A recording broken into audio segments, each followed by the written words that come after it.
Peace and blessings, everybody, and welcome to an episode of Politically Street.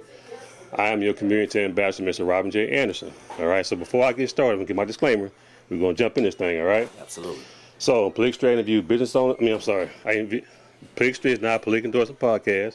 We're here for information purpose only. On Politically Street, I interview business owners, community leaders, and our elected officials. Absolutely. All right? So, with that being said, this installment right here, this gentleman, I was aware of your name at the end of last year when Sheila Jackson Lee passed away, and they about to have a special election for the precinct chairs. I kept hearing Rob Slater, and so I'm a precinct chair, right? I didn't go to the meeting because I didn't feel that, to me, when we're casting our votes for candidates or wherever else, it's in a booth. We're by ourselves, right? But to me, it wasn't right to put the precinct chairs on Front Street to see who you're voting for. So I didn't go. So I didn't get a chance to meet you then. Absolutely. But either way, so fast forward to this year, I met you at Sylvester in the Park briefly. You were walking up. You had a white suit on.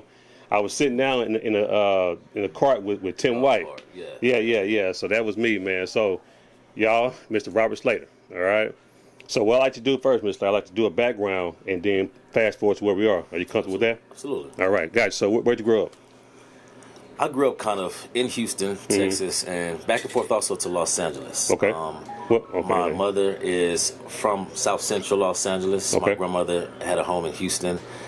She was in Inwood Forest right here in Acres Homes. Okay. Later part in our lives, she moved to A-Leaf Clothing. Okay. My father was out of town, so I say single mother, but technically, single mother. But I had a good father. My mother would, we would bounce from pillar to post, man, all around Houston, Kelly Courts, Cashmere, Southwest Houston, Southeast, even Star of Hope. We was homeless for a second. So, wow. And then eventually to the Southeast and the Clear Lake, Friendswood area. So imagine going from South Central Los Angeles to some of the historically black areas in Houston, and then spending a year also in Clear Lake in Friendswood. So right. There's definitely a cultural change, but just well-rounded. But Houston is home, Houston is love, and I just love it. Gotcha. What high school did you attend? I went to Clearbrook. Which one did you graduate from? Because I know you bounced around a little bit. So, Right. So I graduated from Clearbrook High School. Okay, that's over there. That's in Southside. Southeast Okay, side. gotcha. Yes, Okay, yes. gotcha. That was my last year. Before that, I went to Sharpstown High. Okay. Wow. So Sharpstown High to Clear Lake, again, cultural shock, cultural change. And then Morningside for a semester, which is in Los Angeles, California. So, yeah, we were everywhere. Yeah, gotcha. So after high school, where was Rob? Did he decide to go into college, or what did you want to do? So I had a son my senior year, at the age of 18. And his mother had a full ride scholarship to TSU. Okay. So at the time, Texas Southern University? Yes. I ain't gonna hold that against. I went to PV, so you know what I mean. So at the time, what I thought was smart is that just got a job so she can go on to fulfill her scholarship and started getting a job and as a knucklehead started doing illegal things, if you will, trying to hustle and make some money, and just was a knucklehead for a second and got caught up. So I myself was just as impacted, dealt with the justice system, and that was the school what I call Hard Knocks. Hard Knocks, yeah. And so I spent my 20s incarcerated. Wow. During that time, I don't like to say you change. I'm not a fan of that word. I like to say you evolve. Right, I can see that. Who you are. And that's where I study. I got a behavioral science bachelor's degree, my culinary degree, as well as marketing. So you can cook. That's what it sounds like. Oh yeah, okay. Some. Okay, all right. Show me some things. Okay. And then I made my first parole and got out, and a second chance is everything. But I'm a testament of it, and from learning, holding yourself accountable, and really not just evolving, but it's important that you evolve with a sense of community to show others as well. You have a second chance. I agree. And it's unfortunate. I want to say unfortunate, but I think that when we don't have the resources in our community to steer young men away from getting into something, because trouble is easy to get into and hard to get out of. You know what I mean? And so, you were you were in a position that you wanted to provide for your family. Yes. And so I get it, man. You know what I mean? So, So you opened a business, I'm assuming, right? When you say you got your culinary. Yes. Okay, all right. So when I got out, the first job I got was an event chef for a place called Top Golf. Okay, yeah, I heard Top Golf. Yeah. It was only 6 locations at the time, and I worked my way up at like at the time $11 or $12 an hour. Kept my head down, busted my butt, and just started going up through the ranks. Then I started taking certifications and tests and so on and so forth. So I eventually became a certified executive chef. Oh, wow. And became that company's first black executive chef in the whole company. Wow. Then I left there and went to Del Frisco's, where I was the culinary I heard Del Frisco. Okay. Or Del Frisco's for a steakhouse. Then I went to Live Nation to the House of Blues portfolio. Okay. I was a market chef. Now, excuse me, Live Nation, is that with Jay-Z where he's at? Well, that's Rock Nation. Rock Nation, right? Okay, Live gotcha. Nation, Okay. they are a concert promoter. They own Rock Nation. They own Ticketmaster. Gotcha. But they also own House of Blues. Okay, gotcha. And there's like 11 locations around the country. It's a concert venue, but they have full kitchen, full restaurants inside them. So I ran that portfolio for Live Nation. I also founded my own company called Robert Slater Brands. Okay. One of the biggest things that we've done besides private chefs and homes and things like that is we contracted to go back to California and build logistics and culinary operations in the mountains during a forest fire and things like that. So we fulfill procurement, government contracts, and provide culinary services wherever it's needed. Then I became a partner with the concept called Quad, Houston Restaurant and Lounge, right there off of Alameda in historically 3rd Ward area. Okay. As well as opened up an Italian fusion restaurant called Slate Table and Bar in the Southeast area. Gotcha. So, yeah. Okay, gotcha. But so the reason why I brought you in, because I feel that, the way politics is going, there has to be a paradigm shift, like a better word, right? And so from when I was hearing about your name and how you were, I don't know if it was a candidate for him at the when the precinct chairs had to give the votes and whatnot. It was a forum, and so your method was how can I put this in a way to where it was like kind of like no nonsense, like, hey, it's time out for this, right? Yes. So, but when did you get involved in politics, and when did you get that bug to say, let me start making a difference? Even when I was incarcerated, for me, my foundation in faith is unwavering. I knew that I was going to be a chef, and a leader to the community, or at a pulpit somewhere in those orders, right?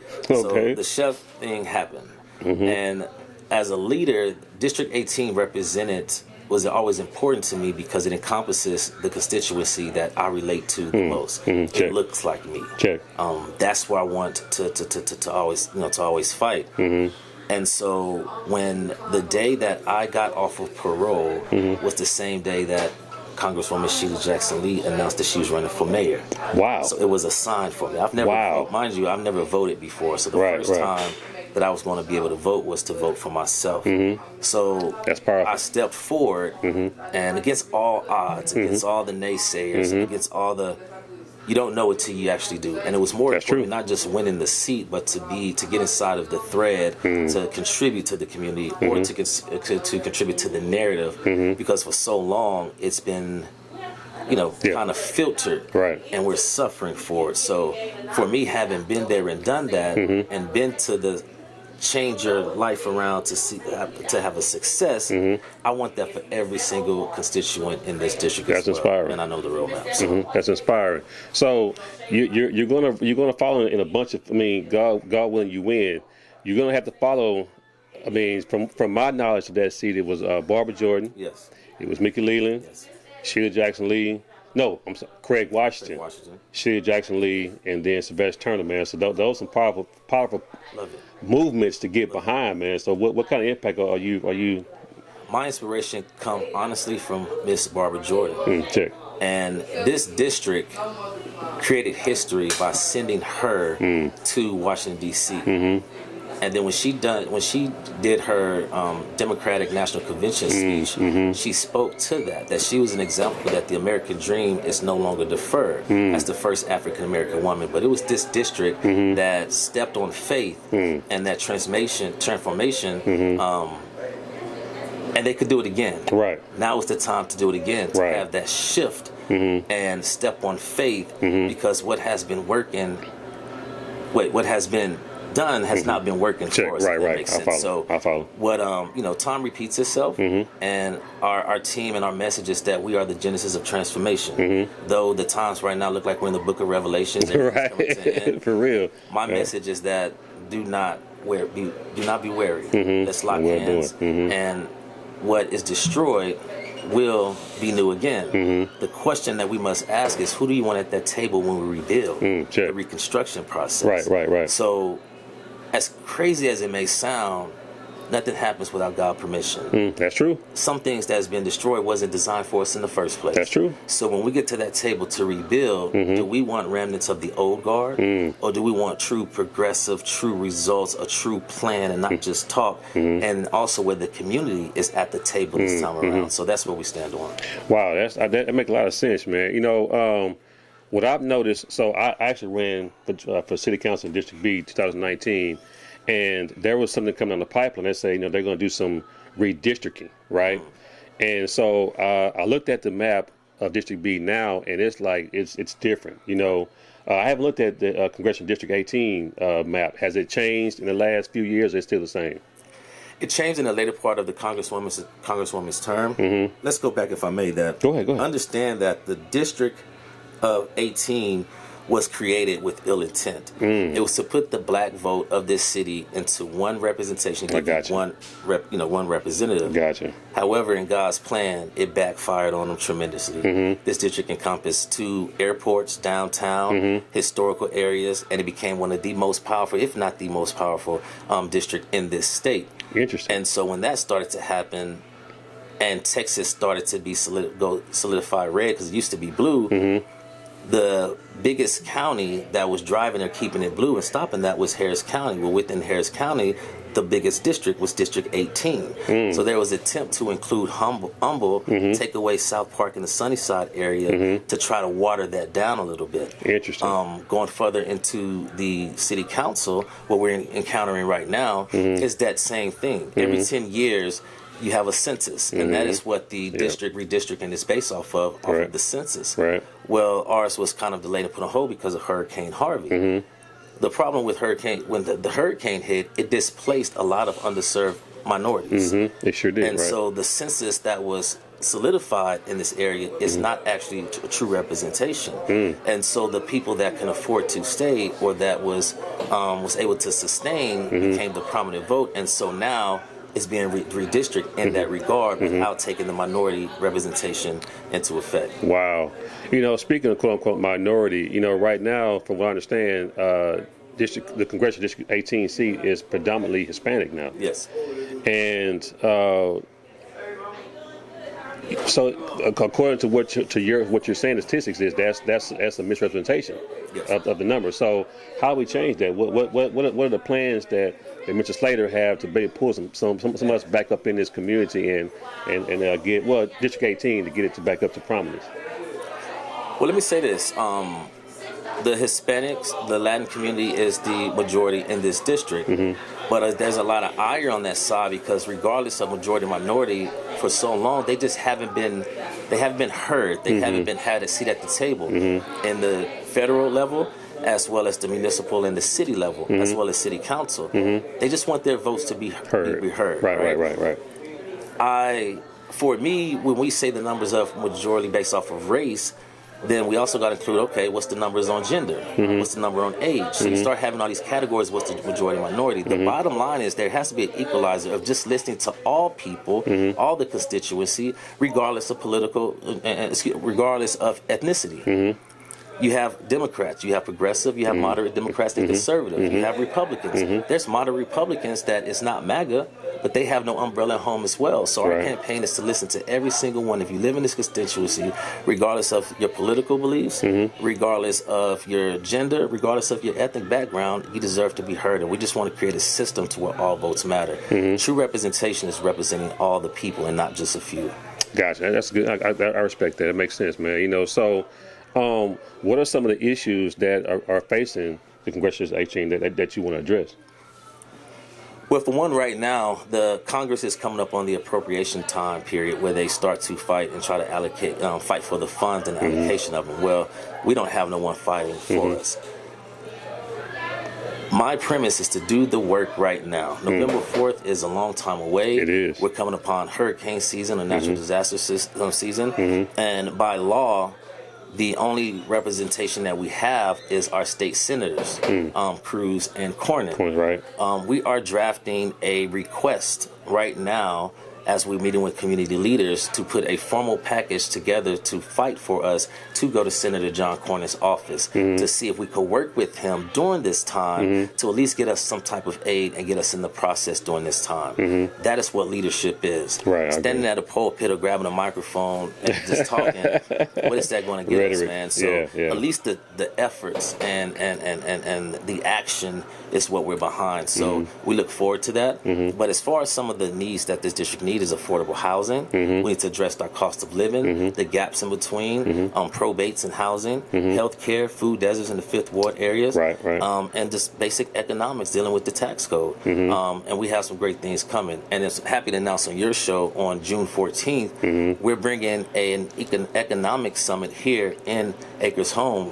It's going to be sponsored by the Southern Christian Leadership Conference, Martin Luther King's organization out of Washington, D.C. So we have appraisal experts from around the country, SBA experts, anti-government trust experts, trucking, so many different type of experts to come here to the community to educate and provide resources. That's the action that we're bringing right here. So on this show, I'm announcing, look out for it on June 14th at the community center. Gotcha. I got to put this out before that then. Okay. Gotcha, man. So you mentioned something about community leaders, and at the last the meet and greet, one of the candidates said that he didn't want to put his name into the hat until the community got behind him. So how do you feel about saying, let me get a consensus of the community? He should have been there. Right. With all due respect, because you have candidates that have actually filed. Whether we know their name, this is not a popularity contest. Okay. I understand there's up to close to 21 people that's running for this district, That's which is crazy. a lot. But at the same time, you have options now. That should be looked at and viewed as a good thing. The problem is that we as a community and constituency can't keep taking the narrative of telling us who to vote for, who to take serious, because of who's behind them or how much money they have. I agree. With all due respect to all religious faiths, and I'm sorry, I'm a Christian, Jesus rode in to the world on the back of a donkey. He didn't come in looking like a king, and they didn't believe him. Right. No way am I saying these candidates is the Messiah, the Savior. My point is that we must be mindful of what we turn away and what we cut ourselves off from. So I think it's fair to vet all of these candidates and listen to them because they don't have the resources. There's an effort to block some of these candidates out.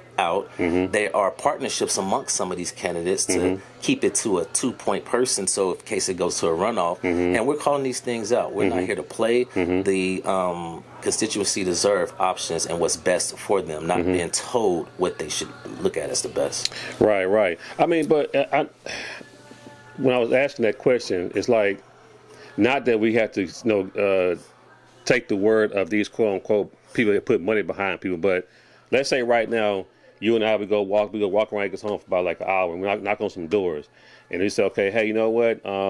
It's this person. I'm walking with this guy here. I'm let him introduce himself, and then at the end of this, we're going to do a poll to see who y'all should vote for. If they say, okay, you know what, we want to get behind Mr. Slater, you know what I'm saying? Is that process, is that like kind of counterproductive? You think that's how we should do it? I think that it should. I think right now, with this time that's allowed, that the candidates have to put in the work right now. You have to go door to door. We have a grassroots organization. Just going to the big donors and the big microphones, it's not enough. Right. Knocking on the doors and running on your message is free. That's true. It's free. Spending time raising exuberant amounts of money that you're not going to use, or when you lose, you're not going to give back to a community that is trying to fight for the dollars in their pocket. Right. Ask yourself that. Does that make sense? So getting to know these candidates. And also, if I may, the constituency, we have to do better. You have to demand more. This is not an honor. We are here to represent you. So it is important that you ask the tough and hard questions and demand more, and then you will get, better results. So if you're right now, we're 6 months out, and if you per se, I endorse this person, without talking to at least everyone, you're cutting yourself off. Why are you? True. Because I like that person. Yeah.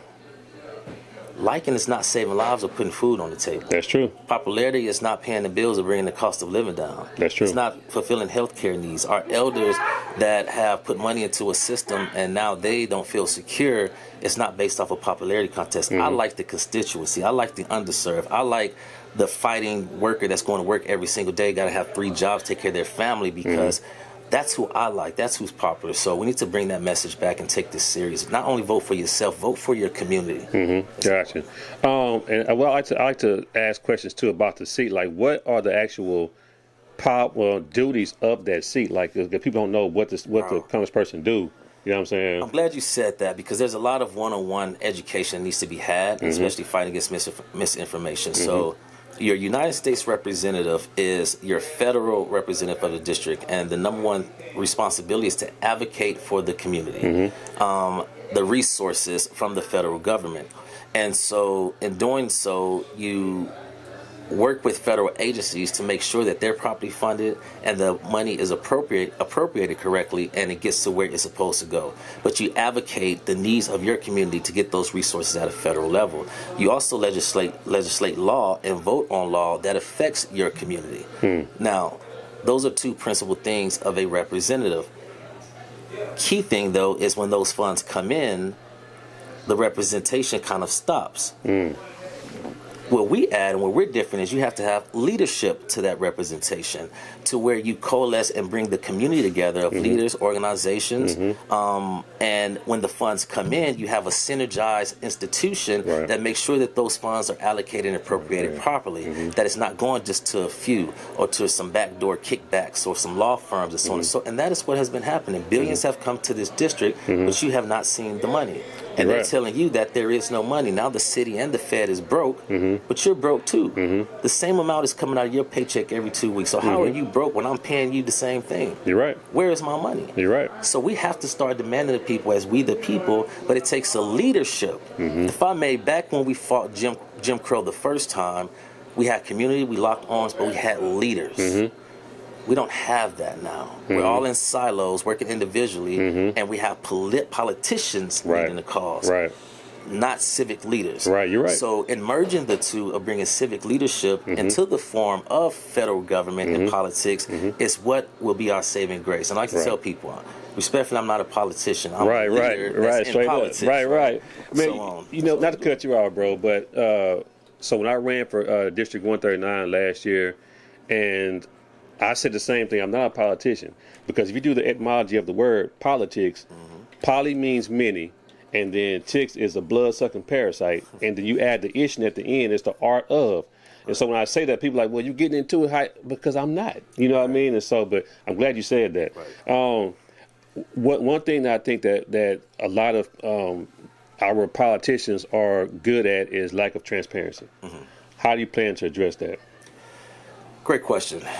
My number one goal and policy is to redefine what representation means for this district, and to serve as a model where the 435 representation will also utilize the same method. And what that looks like is, on day one, establishing a board of community leaders, precinct chairs, activists, advocates, as a serving board, like our own Congress in the district. And every single issue that is up in Washington, D.C., before I place my vote, regardless of what the party is going for, I'm to report to this board, educate them in a nonpartisan way, the pros and cons and all the details, give them a short amount of time to go back to the constituency, to share the information, get that feedback. They come and that board votes.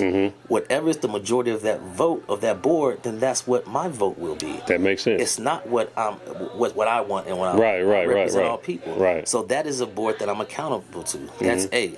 The second thing is that in a subcommittee of that board, we're going to have an oversight community. Okay. Every single fund that is allocated, every grant that is out there, the community is going to know where those funds are. Gotcha. We have a beta test right now of a Community District 18 app that everyone will be able to get a part of, so you can track and see where these funds are, and you can apply for them if you are accredited to do so with a 501(c)(3). Gotcha. So there's no hidden where only a few know where the money is at and get into it. And so all of these funds will be trackable, traceable, and transparent. That oversight committee will have transparency over that, and the groups and organizations that's submitting those funds for the district will go through that organization to make sure that it's accurate. They have the standing, have the history. There's no scam-likely things going on. Right. So every single dollar will work for this community. That is easy to do. That's what leadership is. Another thing is that representative term is 2 years.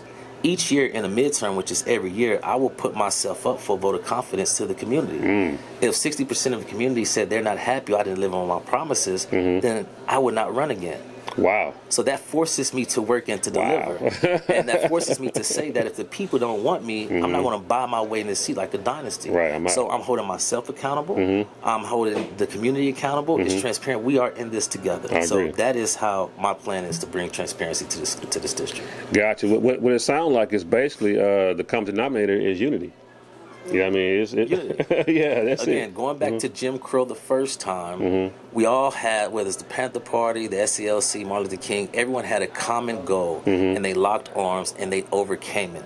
This time, the opposition have learned and understood that, so they divide us. They're giving us wars on all fronts. The Latin community, LGBTQ, the father, the faith base. We've been attacked on all areas at one single time to now we're individually fighting for ourselves. Right. It takes leadership to say, guys, God got us. Right. Lock arms. Pay no mind to distractions of talking about Trump, whomever. Let's talk about when the sun rises. Let's be prepared to Reconstruction. We beat Jim Crow the first time. We're going to beat Jim Crow 2.0 the second time. Right. But we got to come together. I agree. That's the biggest weapon. You know, I've had the privilege to witness regime changes, for lack of a better word, right? When I ran, what I noticed, I like to do case studies. I'm always aware of analyzing what's going on, right? So, and I'm seeing this kind of with your race as well. So you have the baby boomers, you have Generation X, you have the millennials, and Generation Z, right? What I noticed is that one generation is saying, you know what, hey, we're not going to wait our turn, get out the way. We don't want to hear nothing you talking about X, Y, and Z, y'all being gatekeepers, blase, right? But then the boomers are like, well, no, we still want to hold on to it because if we give it to y'all gonna mess it up, whatever, right? Y'all don't have enough experience, whatever. But then you got Generation Z sitting here like we're that conduit between the two, and so it's like it's kind of, I won't sound like I'm being hypocritical, but it's like the millennials aren't letting Generation Z do their thing. If that makes sense, right? You know what I mean? And so, but when I can tell you some stories, bro. Like it's been all out, like verbal abuse, and it's just, but it's only us, right? You know what I mean? And so I've even had situations to where, I try to mentor, right? And when you're trying to give sound advice, if that person don't see that you're trying to say, you know what, you may not see it now, but down the road this is going to affect you. You know what I mean? And it's like, so how do we build that bridge of communication to where everybody's being heard? Right. What do you? So I'm in the millennial category on the top part, but we're gonna adopt your Generation Next, man. Right. The key thing though is that the average age in this city is 33. The average age in the country is 32. Wow. The average age of the top earners of billionaires, millionaires is 34. The top age of college graduates and second educated individuals is 35. That's in the millennial category. The average age of a representative in Congress is 72. That's ridiculous. Problem. Well, wait. I'm not against people of age, y'all. That's my disclaimer. Okay. But anyway, that's me. I said it's crazy. But go ahead. Okay. As I say, my grandmother taught me how to snap peas, and I'm a chef now because that legacy was passed down. Right. That has stopped. Right. I don't want my elders fighting for me. I want to fight for them. Check. But that information and legacy have to be passed down. I agree. If you are a parent and your child, keep pottying on themselves, you don't get to say that they're a bad kid. It's reflective of the parents. Good point. Right? Good point. So if the generation under you is not doing so, that's reflective to you as leadership. And so now they're going to take it. The torch has to be passed before the flame goes out. I agree. And so that's what we're not seeing. So to answer your question is, when we win, we want to bring in all aspects, and especially the younger generation, so they can have a front row seat of the process. We can get them ready. And so as I commit to running only 3 terms, because I believe in term limits, which is 6 years, the last term, we will have an internship and collegiate program that is educating them. So when they get certified and they run, they could tell the community that we have this certification. We've walked the halls. We know where the mechanics of it. Wow. Now, it's just a matter of who you choose from. Wow. That is the transition of power. That makes sense. Yeah. That makes a lot of sense, man. So before we get out of here, any like parting words of what you want to tell the stake? I call them stakeholders, me personally, because to me, constituents is too. But that's just me. But any kind of parting words you want to leave to the people of who Robert Slater is and what he wants to do. I want to say that we are at a time right now where this is a once in a generation race. We have lost when we had opportunities to win. We have lost because we've stepped out on what felt secure and safe, and that's understandably so. But that's not how faith works. We have to step out on faith and go into a transformative time where we have a representative that brings the community to the table. We are going to rebuild. We are going to protect. We should be fighting to win, not just keep on fighting. So any candidate or any leader that continues to talk about the problem and theoretical solutions or say we have to have a plan is not what you need right now. You need a leader that has a plan, that is including you in the conversations, that's asking those questions, getting your feedback, and true representation because they relate to you. You can't fix hunger if you've never been hungry. That's true. You can't fix homelessness if you've never been homeless. That's true. You can't fix things if you haven't went through it. So I'm very candid on my past, regardless, to tell you that I've been there as a statistic, but I've also was a success. We have the cheat code, and we want to share that story and share those tools to every single person because this is our time. Wow, that's powerful, man. I appreciate that. So how can people get a hold to you? They want to donate? Because make no bones about it, you're gonna need some money. You know what I'm saying? Yeah, you're gonna need some money, man. So how can people find you? Where can they donate to your campaign? StandWithSlater.com. It's been the same website for the last 3 years. We've been standing before it was a hashtag or something cool to say. StandWithSlater.com. Stand with Slater on all social media handles. We have some great upcoming events. We're about to roll out not ideas but actual policy plans. We have been in Washington D.C. when we announced that we was running. We got on the plane and went to D.C. We're working with the sitting Congress people right now. And we're going to roll that out, and we're excited to show you what the plans for this district is and where we're going to invest so you can start seeing the residuals. That's what's up. That's what's up. All right. So I tell you what, man, because I really feel that, your message is going to resonate with people. Yes, sir. Even though I don't endorse people, but I do share my platform. If you definitely want to come back, I would love to have you on. We sit and talk more, about the process of what you've been going through up until this point, because I think that it's time for a change. It really is. You know what I mean? Absolutely. And for one, thank you. I appreciate what you do and what this is important. It's needed. And I suggest everyone that's looking, tell a friend to tell a friend, because this is where you get the truth at. This is Fox News and those big media. They're not going to give you the truth. This is where the truth is. So we need to tell people where it's at. So with that being said, anytime we're welcome back, I would definitely give you exclusive rights to our plans. All right. Let's get it, because I thank you so much for taking likewise. Thank you. Shake on that, brother. All right. So, y'all, hey, if y'all follow what I do, go to PoliticStreet.com. There's a donation button on there as well. Hit that, donate to me. I'm also selling T-shirts. Look out for Politically Street Coffee coming soon. I'm on Instagram at Politically Street, TikTok Politically Street, and YouTube, Facebook, all your platforms. I'm on there. So until next time, y'all. Peace. Thank you. All right.